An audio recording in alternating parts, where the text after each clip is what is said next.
that a lot of the radiological wastes that would have been produced can be put back into that fuel and burned in the reactor. So again, you minimize the proliferation risk by minimizing the transport of nuclear materials. You keep most of that material on site, and the amount of waste that's produced that has to be removed off site is much, much smaller than you would get from any commercial water-cooled reactor.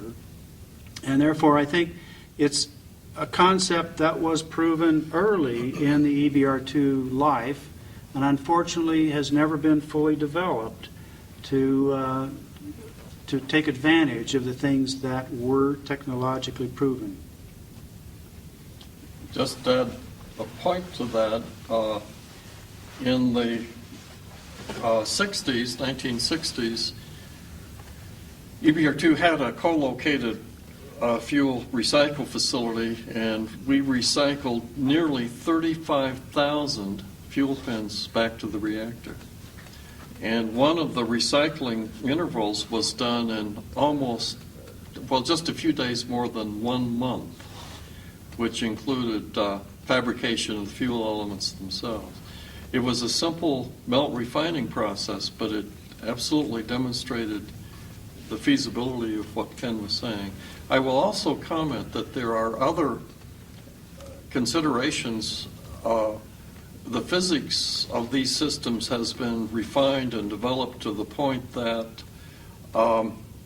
it is quite feasible to come to a conversion ratio of almost exactly 1 in such a way that the reactor itself is self-sustaining without having to be refueled. Self-sustaining without having to be refueled.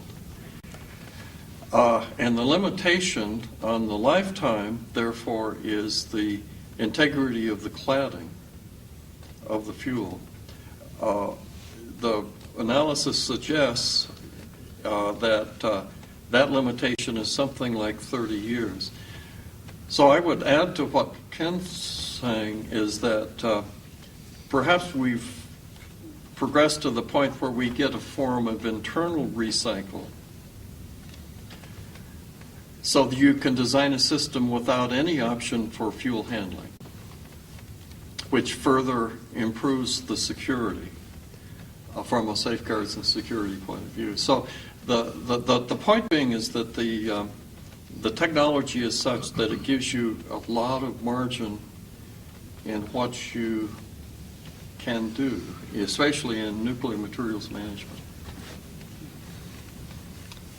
Well, I think one point I'd like to make, and very quickly, is there's the alternative right now for the next generation reactor, as compared with the sodium-cooled reactors, the high-temperature gas reactor. I'd just like to make the point on that one of the advantages of the sodium-cooled reactor is that the technologies and materials used in the sodium-cooled reactor are very well understood. They've been developed. They've been the troubleshooting has gone on. We know very well how to do that.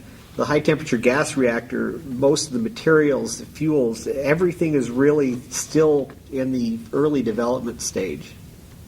So as far as technologies go, the sodium technologies are ready now. Thanks. You guys have been great. Thank you, Terry. Thank you. I think we've exhausted ourselves. Yeah. Time for a nap.